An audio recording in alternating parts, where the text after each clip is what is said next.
Welcome to Inside the Village, a podcast from Awaken Village Press. This is a space for honest conversations about creativity, meaningful work, and the journey of bringing ideas into the world, and also the bigger questions that shape our lives and who we become along the way. Through different conversations and reflections, my hope is that this podcast offers you not just insight, but a sense of connection, a reminder that you're not doing this alone. I'm really glad you're here.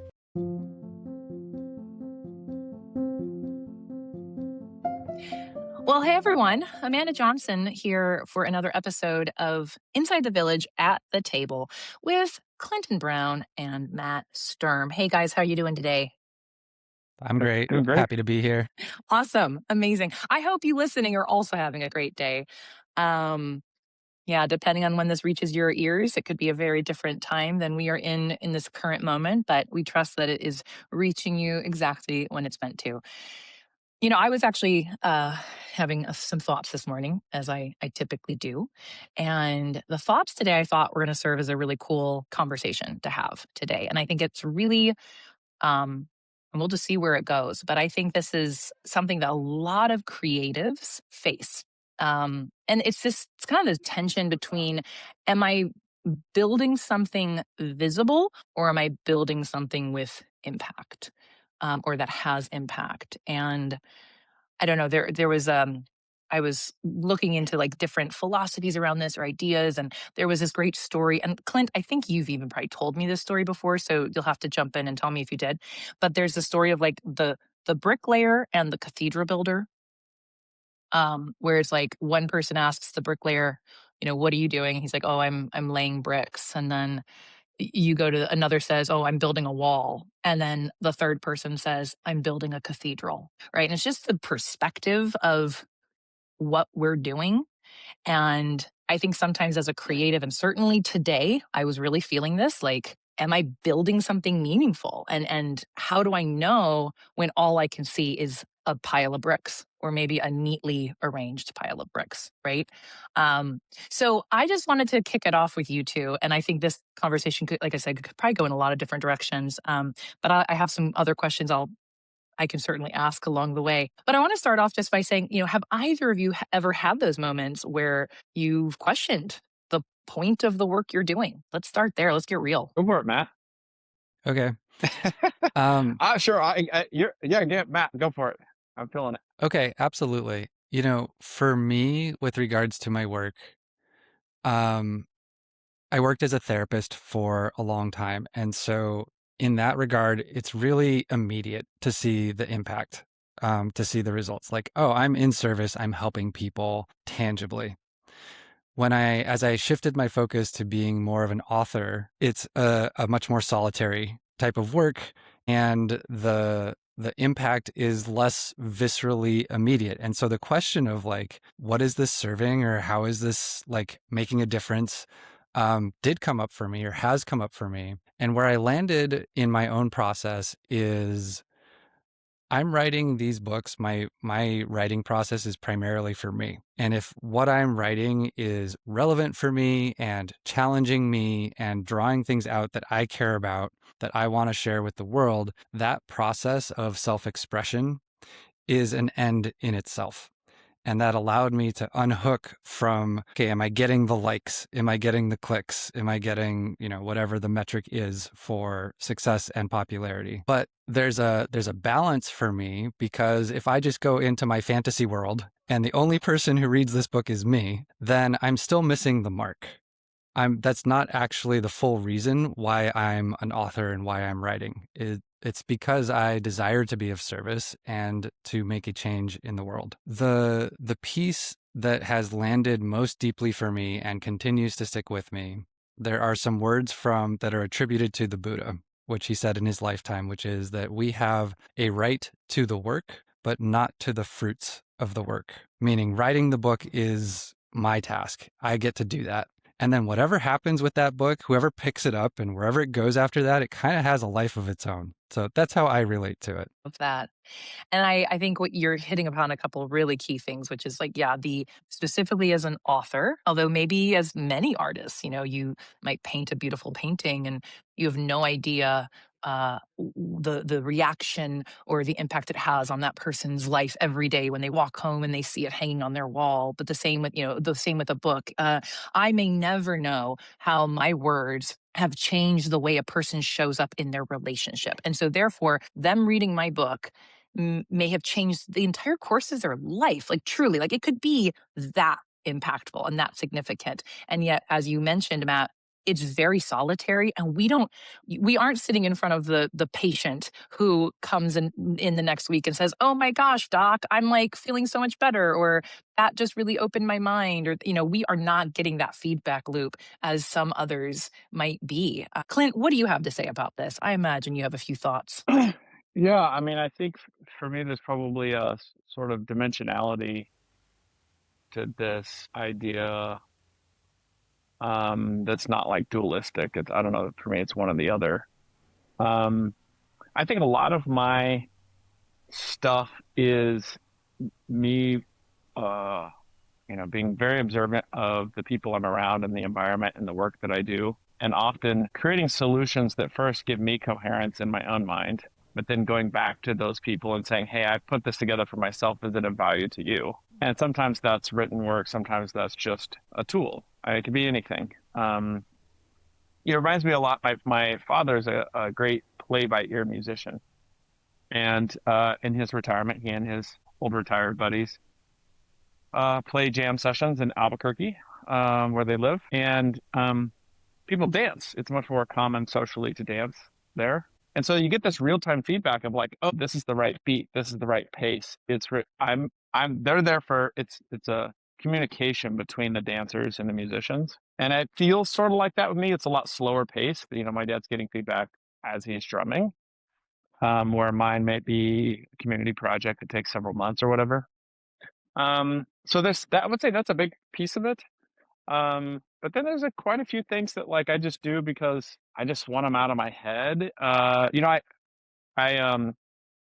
I didn't really know the term starving artist or never considered it with much until about 10 years ago. And I was describing sort of how I think to a friend, and she's like, "Oh, you're just a starving artist pretending to be an entrepreneur." And I was like, "Oh man, that explains a lot." And uh the starving artist piece is that I have a lot of ideas, so really me getting them out and looking at them is probably the number one thing I'm chasing. Like someone who has a song inside them, that's how they talk about it. They just had to get it out. Or someone who has a dance or has a painting.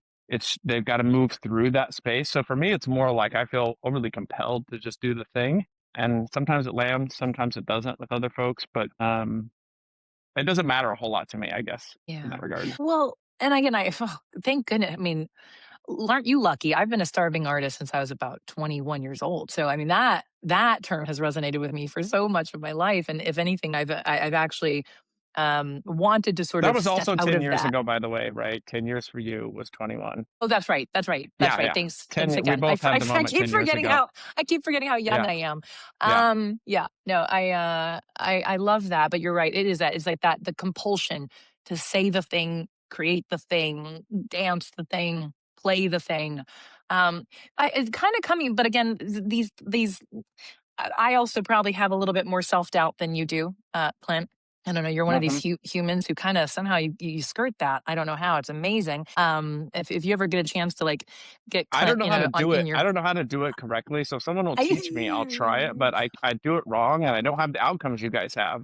I'm messing it up. yeah, right. Well, I can definitely teach you how to have some self doubt. I'm a master at it at this point. So yeah, the doubtful thoughts in my head today, which I think so many of us can relate to. Matt, I'm sure you are one of them. We do start to kind of question, not that like. And some of us may not go all the way to what's the point. I know that's a place I can access sometimes very easily.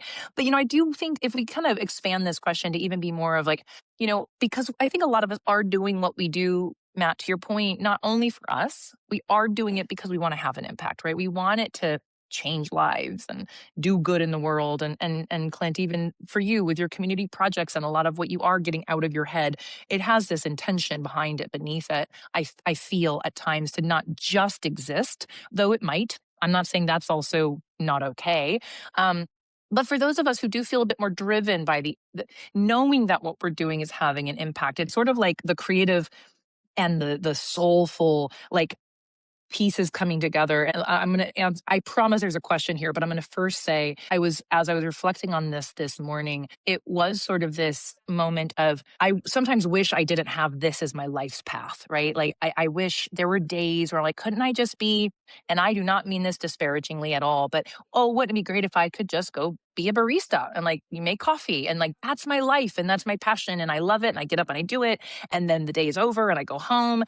um, and I think for some of us, and maybe many of you listening, you may feel that, like, you are here for to do more or to create more or to be of more service. Again, I'm trusting I'm not the only one. So that's part of why I keep saying, how do you measure the impact? Because I do feel like some of us are going for the impact. How do we measure that impact in these creative works that do unfold slowly, right? So we're talking about, we aren't getting that immediate feedback loop. Not only are we not seeing it, but it also could take months, years, decades, right? So I don't know. Let's talk about that. How do we get to measure impact in those cases? Hmm. You know, for authors, the first measure of impact is like how many books sold. And for my particular niche on Amazon, how high did I get in the rankings? And I want to suggest that those are maybe not the most meaningful measures of impact, even though they're perhaps the most immediate. And they're what I was tracking when my books launched. I'm like watching them, hour by hour. How's it going here? So, having the right people read the book is more important to me than having as many people as possible read the book if they don't get it, if it's not landing. And so if one person reaches out and is like to me, wow, this was life changing, like you were saying, Amanda, this changed the trajectory of my life, there's an impact right there. And that might be what my book is about in the world. Like, and honestly, I don't know if I want to be a number one bestseller. Like, that seems like a lot of responsibility that then I'm beholden to show up for. So, um, I go back and forth, but where on like a deeper level, for me, service means I'm showing up on my path and I'm giving my gifts. I'm not holding back. I'm not being lazy. I'm like doing my work. And then it's not for me to have an agenda for what that looks like or to even necessarily understand how my message is going to percolate out into the world, but to kind of offer that to life and trust that life is going to take my message or my gifts, whatever they are, and put them to use in the best way. Of that. Clint, how about you? How do you feel we can measure impact? And I'm going to ask a double-edged question now because Matt, you just said something that was going to lead into something else around what gets lost when we only measure success through numbers, right? When we're only saying my book sold X number of copies, I've made X number of dollars, I have X number of followers. So Clint, like, take both of those questions and do something magical. Yeah, I think that I mean we do live in a day and age where access to um the metrics is very high, and you can play the game of authorship totally towards metrics. There's several famous authors who blatantly describe how they run 1,000 different Facebook ads for 1,000 different titles of books, and whichever one gets the most clicks, then they start writing that book. And Tim Ferriss is famous for this. Uh-huh. And he only writes the books and the chapters of the things people are specifically saying they're willing to buy. It's kind of doesn't, I mean, he's an intellectual and he likes to learn a lot of things, but he's very out and open that he's playing a complete metrics game. That is, and that's a path. That's an option for folks. It takes a certain level of ingenuity and fortitude to kind of pursue that path. Uh, and I get that. I think for me, I have a sort of a weird little thing in my brain where it's like, well, if I'm not super interested in going down the path that everybody else can just go down because it's available. If the metrics are available to us all, and that's what you want to do is write the most interesting book about box turtles because that's what 8-year-olds will buy. Okay, it's hard for me to show up for those things that don't also intrigue me. I really do want to go on a journey of discovery when I'm writing and studying. I'm doing so because I want to know what's next. Um, and I have a sense of completion of the work when I've completed the work. It doesn't often feel to me like, oh, I've got the whole thing now and I just got to write it all down. It's more like I kind of see something over there and I'm going to journey that way, um, and see what happens. Uh, it's pretty inexpensive for me emotionally to share my ideas where appropriate as I go along. And so, Amanda, I might be on a phone call with you. And um, something I've written, I kind of work into the conversation to see if the concept lands or if does it behave outside of me the way I thought it would. Sometimes it doesn't. And I go, oh, that made no sense at all. Or that frustrated them, or that caused the opposite to happen. I might go back and work on it. And so I'm okay with playing with it sort of in real time like that. But mine, I'm definitely not playing to the metrics game. Um, I'm definitely playing towards, does this make sense to me, and does it help other folks who are sort of interested in what I'm interested in, and does it help them? So Well, and something that I heard you say sort of in loose answer kind of tangentially to this, like what's lost if we're only measuring success through numbers, is it, sounds like for some of us we might lose the going on the journey, right? We might lose that sense of where does this expression want to take me versus what do I either need to express, right? Because that's what's going to drive numbers. um and I suppose too, like, Matt, you even just sharing your story of like checking the numbers all the time. I think we sort of lose the truth, or the maybe the deeper remembrance that, again, that. And I'm not proposing, by the way, that you go out to write a book or create anything and hope that only one person is ever a recipient of it. I mean, ideally, we want more than one person to be touched by what we're doing. And knowing that if one person is impacted directly, the other thing I think we'll forget about is the complete ripple effect, right? If that one person reads your book and their life is forever changed, they now are going to impact hundreds, if not thousands, of other people simply by how they show up. And those people may never read your book, right? They may never hear your song or see your painting, but they are going to be touched by the work that you did, by the message you shared, by that gift or offering. I sort of want to take this to, outside of this idea of the impact per se, and sort of this idea of the something being built slowly or taking time. I mean, I think um, this other theme that was emerging in my head this morning, and in relationship with some chatting on with AI, of like, so often, again, we might write a book and it, first of all, takes a long time. It also may or may not reach people for many years, or it can reach people for many years. And again, thinking about this idea of um, something going viral versus something really meant to last. And I think those are also some different energies we're playing in these days, right? It's like we're looking for virality. We're looking for the what's going to get me, 1 million views or 20,000 views. And that's driving creation right now.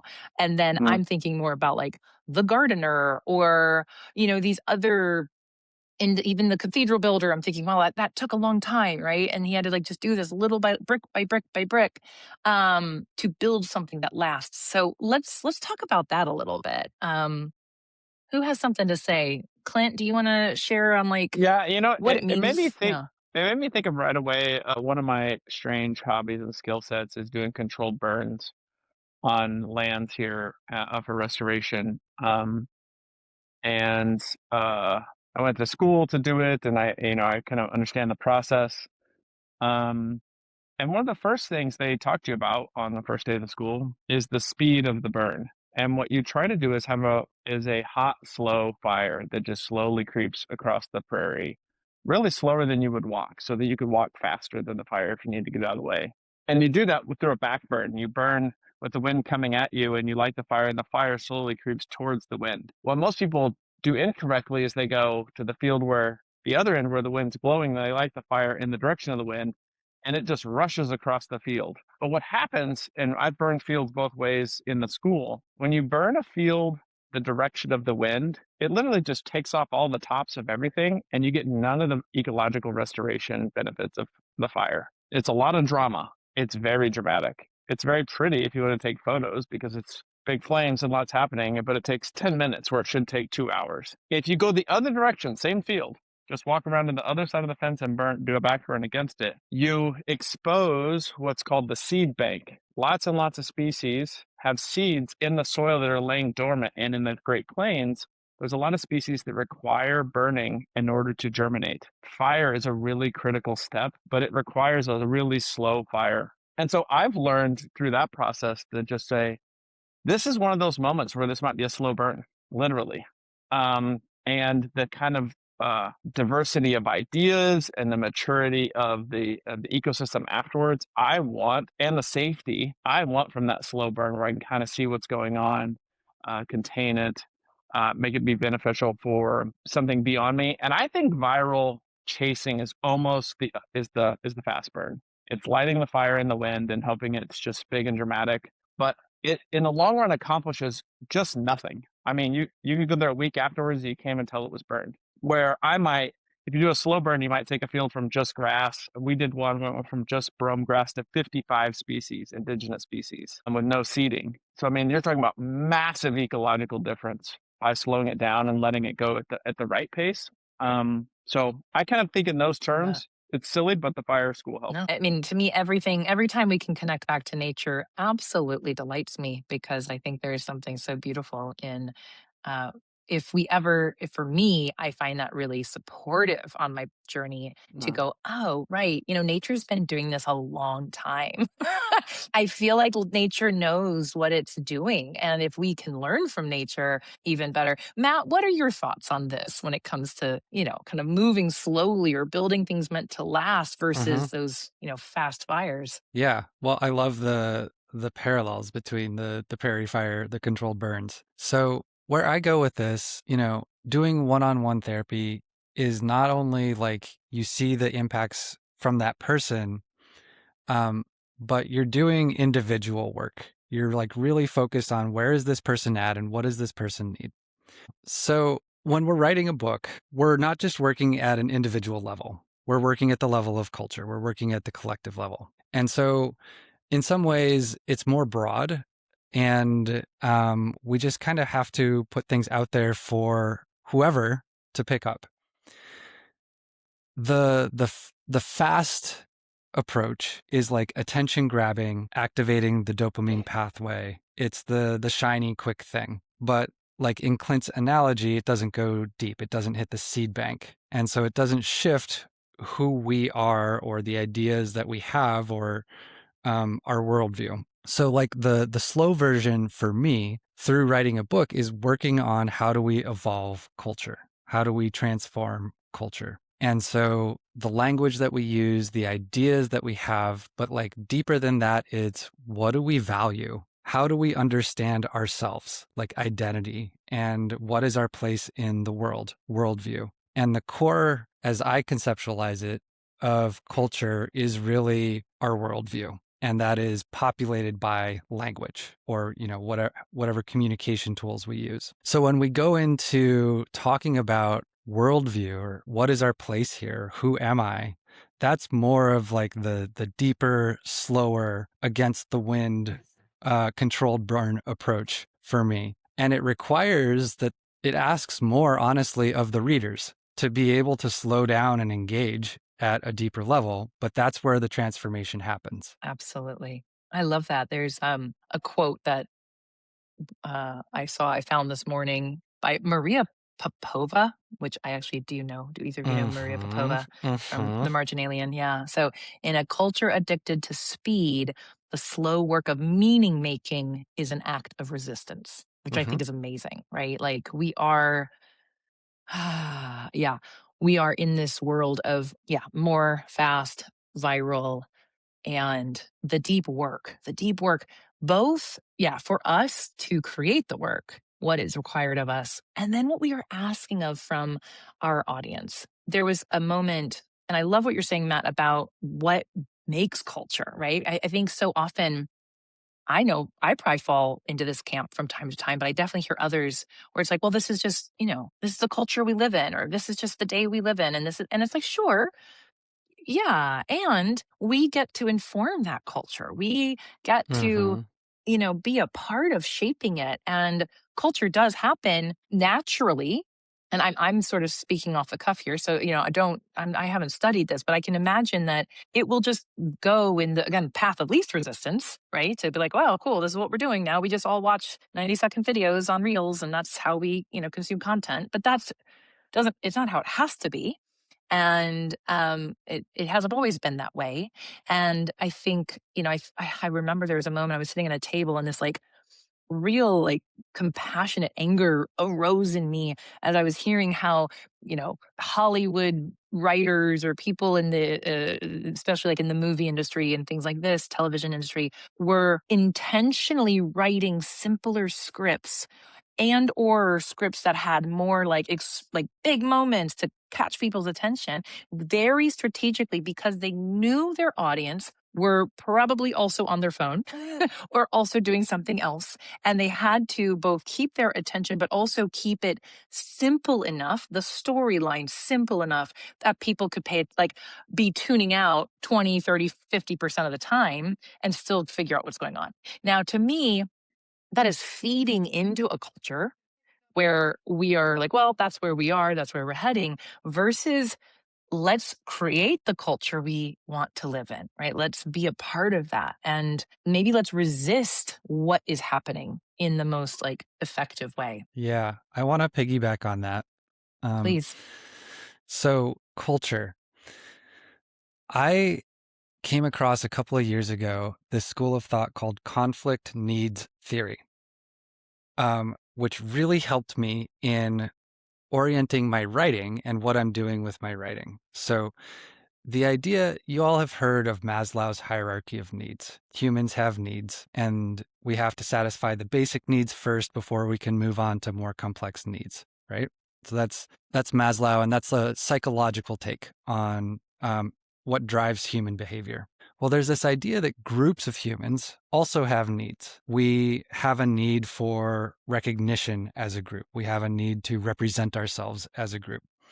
Um, the needs that groups of humans have parallel the needs that individuals have, but they need to be satisfied on a collective level. So there are these collective level needs, and the ways that groups of humans satisfy those needs is through culture. We have a need to belong. The way that our group of humans creates belonging, satisfies that belonging need, is through the songs that we sing, through the movies that we watch, through the food that we eat, right? That gives us this sense of, oh, I belong here. We as a group of humans have a need for self-esteem and recognition. And the way that we do that is we organize ourselves to be productive in some way. We, create an economy. The different cultures look different, but they're all trying to satisfy the same needs.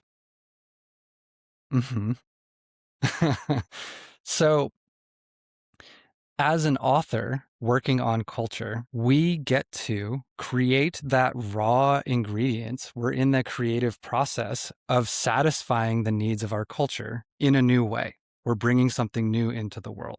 And so you might be writing about belonging. You might be writing about self-actualization, whatever that is. And as that goes into the collective, that becomes an avenue for other people in our culture to meet those collective needs. And so that's been just like a fascinating lens for me. Love that, Clint. What is this? I loved it. And I have a feeling that Clint has something to say in response. I think that there are so many when you scale up, when you go through the practice of what's the world like according to me versus what's the world like according to us, and how do we make sense of it.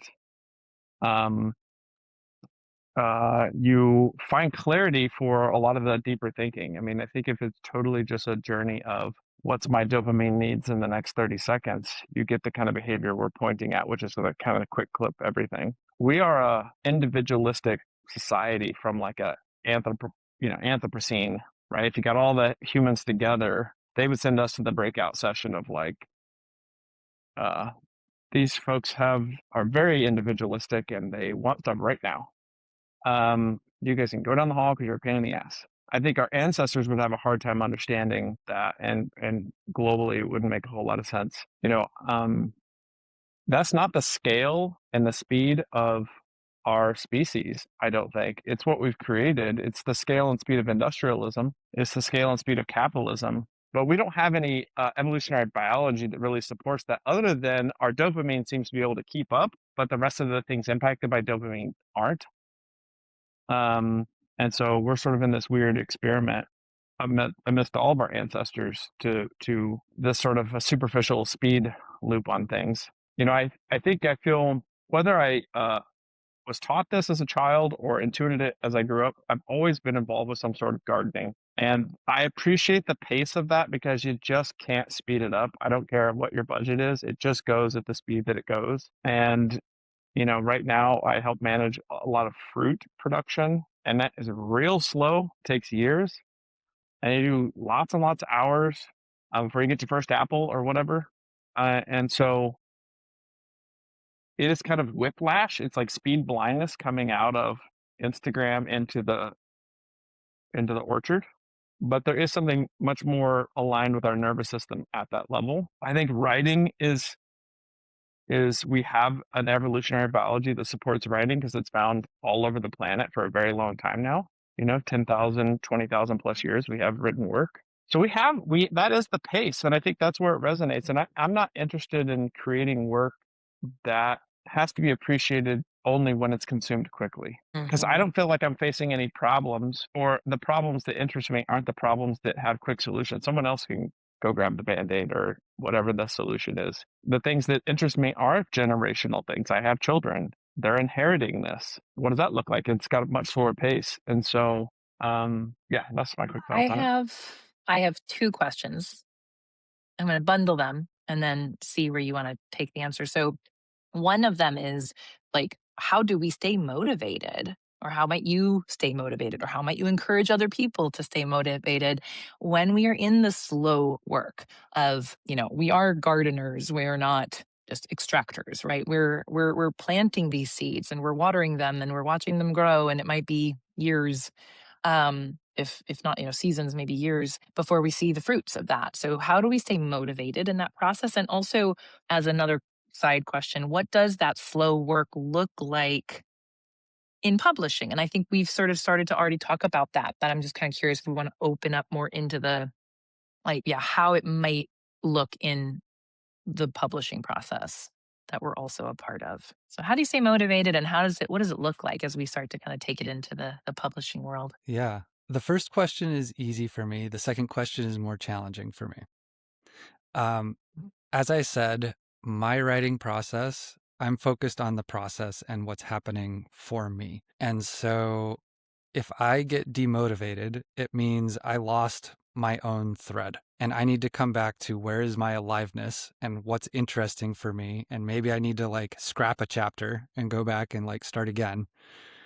But as long as the writing itself is engaging me, I'm motivated because that's where I'm meeting myself. I often like flip it around, and it's more like the book is writing me in my process than I'm writing the book, right?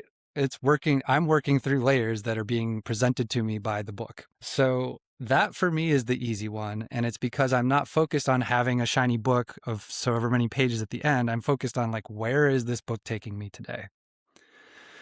Um, and I have found that there is a state change, a transformational moment from when, okay, I'm no longer writing the book. Then there's the editing process, which requires a different skill set and a different pace and different needs. Like Amanda's nodding, uh-huh. And then the book publishes and it's like, okay, well, it's written. What do I do now? Like, I still want to engage with this book, but it looks completely different from sitting down and typing in front of my computer for hours a day. It's a whole different skill set that's required. And this is one of the things that I feel like Amanda, because you have doulaed, shepherded so many authors through the process, can really support authors like me who are motivated to write. And then we get to the other side and it's like, okay, now what? Well, and I'd love to say, well, thank you. And and I'm going to let you come back. Maybe if you want to have a stab at the second question, I'll ask it again. But I find it interesting that, as you were just describing that, Matt, I am picturing going back to our garden analogy. And I know, Clint, you have way more experience doing this than I do. Like, I can't even keep a house plant alive, poor thing. But I value people who can bring living foods and plants, to life. But when I think about the gardener, I think about there is the time for planting the seeds, and that requires a whole set of skills and knowledge and, doing the thing, tilling the soil, all the work, watering it. There's this like ongoing process. But then harvest season's going to come around, and that's a whole, or maybe pruning. Clint, stop me at any time if you want to make this analogy any stronger. But you got to prune the things, and you got to like pull the things out of the ground. Like that could be the editing, and then now you have a bushel full of whatever. And I have to go to market and sell them and like make apple pies. And that takes a whole different type of skill set, right? So you're right to say that the author could be all of those things and might want to be involved in all of it, right? Or needs to be if you're the farmer. And also recognizing that, yes, if you're the farmer who goes to a farmer's market, that does require community and others to be involved. And maybe you need to learn from your neighbors how they sell their, produce and how to package it and all that. So I think or you just hire someone to do it for you. I don't know.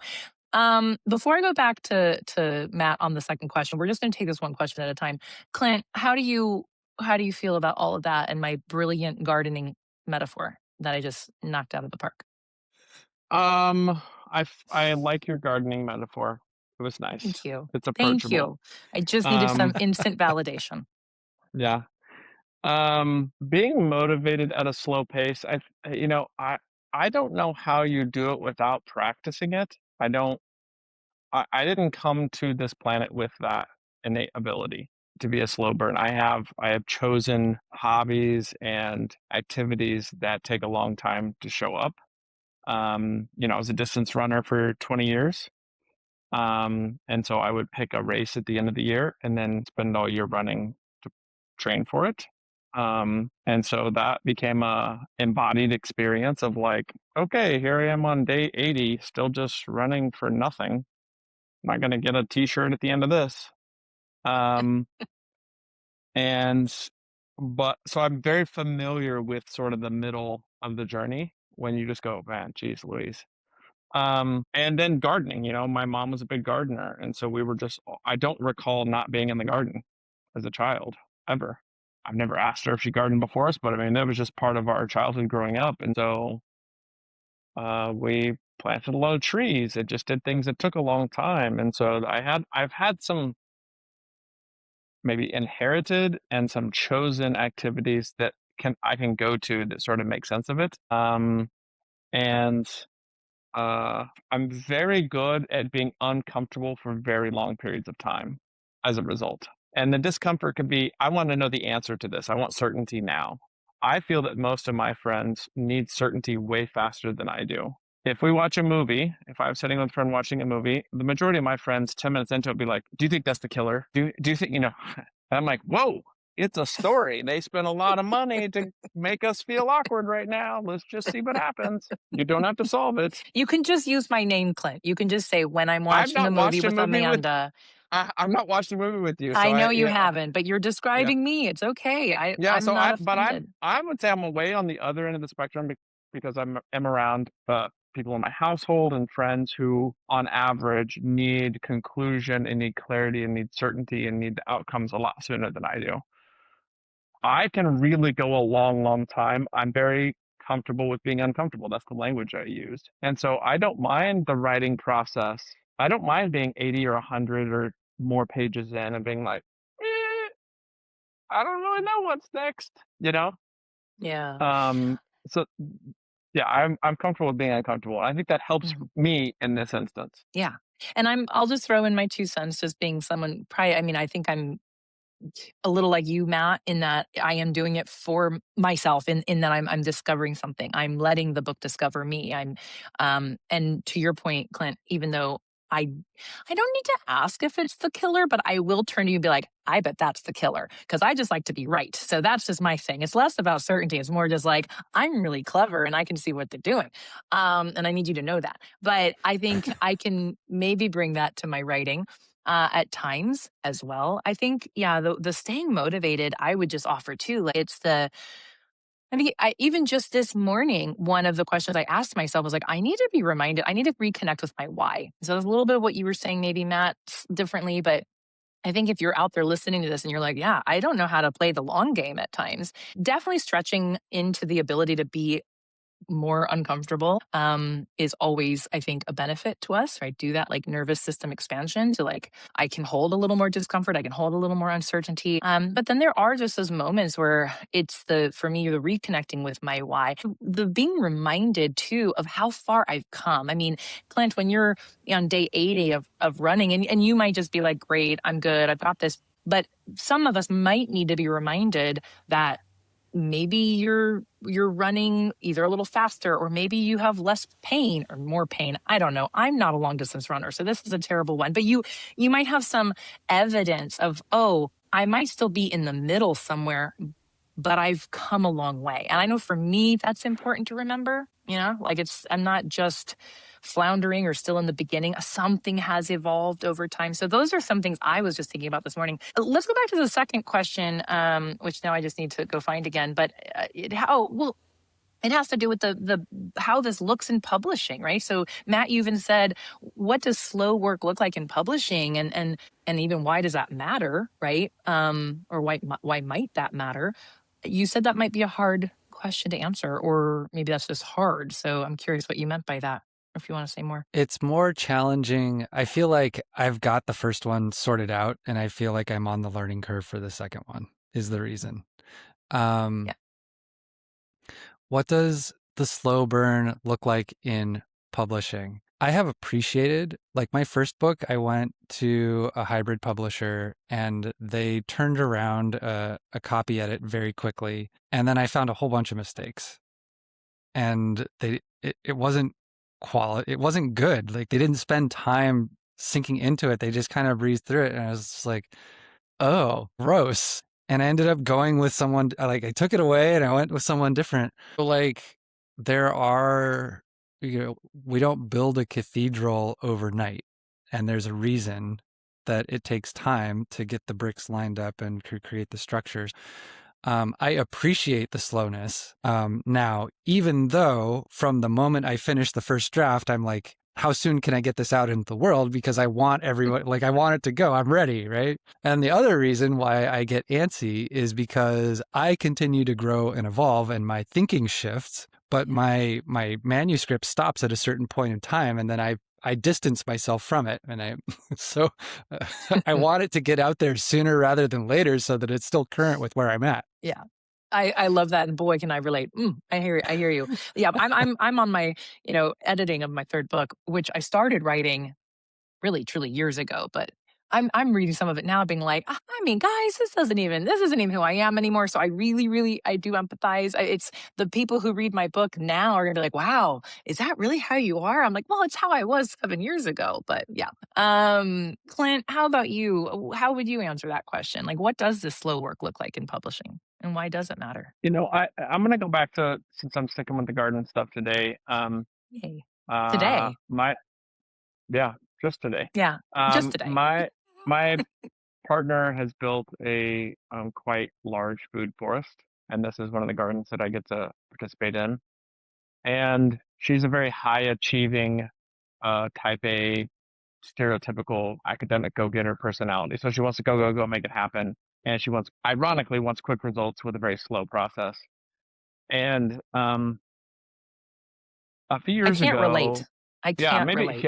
I it's can't relate. the internal battle's pretty crazy some days. But about a year ago, I just said, what if you just did this all at the pace that makes sense to you, and you don't have any expectation of how it's supposed to land with anybody else? Like, what would that look like? It's inexpensive for us to stand in the driveway and just say, this whole thing is mine personally. I'll eat as much fruit as I want from it whenever it's ready, and I'll pick it at the pace that it's ready, and I'll mow it when I feel like it, and just it's all just vibing correct for you. But the little side thing is that other people can come too. And she was spending so much energy making sure that it was right for other people. This Mm. this natural, literally organic, wholesome process had become like a product in the market that she had to get the city to adopt and get on the tourism thing. And all this sort of stuff was just driving her crazy to the point where she wasn't even really enjoying the work anymore. And so last year I said, I just want you to be, I want the most you-centric version of this. It doesn't matter at all when anybody else comes. It's just whatever is intuitive to you, whenever you want to do it. And so things didn't get mowed all the time. Things weren't weeded all the time, but our harvest was huge. And we had 10,000 people stop by and pick stuff over the season. 10,000. I Oh. mean, it's staggering the impact she had. And I can remember her standing on her front porch crying one night because there were 53 people harvesting raspberries, and she didn't even know most of them. And they had heard about it, Mm. and somebody had heard about it and heard about it. And I said, when you stop trying to engineer the success on a timeline that you think is right for the Chamber of Commerce, like whoever it is you think you're going to email and tell them it's ready to go, and you move at the pace that's for you, man, it's shown up so much better. It was so much more enjoyable and honest. It's an honest reflection of her meaning and work. And I think it's hard when something's so private and intimate as a book, gets turned into this sort of like product in the marketplace. And it's dancing with maybe capitalism in a way that you're just on the edge of comfortable with. It by necessity, it has to be reductionist. It has to reduce it to just a number of units per month or royalties per book. And it's really hard to remind yourself of sort of the wisdom and spirit and everything with which you wrote. And so, almost being either double-minded or I'm at the place now, my late 40s, I'm like, I'm gonna take this book to the people. I'm gonna hand deliver it to the people that I want to read it. I'm gonna ask them to read it, and I'm gonna trust that it goes where it needs to go. And if it accidentally makes good money as a result of something beyond just I'm just not in the mood to say this has to be marketed in this way. It has to move this number of units, or it wasn't worth it. I don't even want to start the journey if that's how we're going to do it. Yeah. I really want it to. I want to write something I feel really solid about, and I'm proud of. I hope my kids read someday, and um, and it's hand delivered. And I really do. I'm starting to see some of those results in huge delay from having that disposition, sort of like her. She Mm. started planting 9 years ago. So on her 8th year, she had more people come than all the previous years. Wow. And I think just being true to herself and the work and the spirit, it was so obvious to everybody else who showed up on the property that it was for a human, by a human, for the purpose of wellness in the community. And man, did people respond. So that's kind of what I think. That is so inspiring. And I mean, I needed to hear that. I hope a lot of people listening needed to hear that. And I love what you said, Clint, about like the double mindedness. I mean, I very much live in the world of both and. I live in the world of paradox. It's my Gemini moon and my Libra rising and all the things, but it's like I love to hold all the things at once. And I do feel it is true because I know that there are some people out there who go, yeah, but what about the money and what about the numbers? It's like we're not saying that that can't happen. And what I hear you saying, Clint, is it actually is more likely to happen in this way that could completely surprise you when you stay true to yourself, when you stay true to the process, when you do it at the pace that is right for your nervous system, right? And what you're creating and building.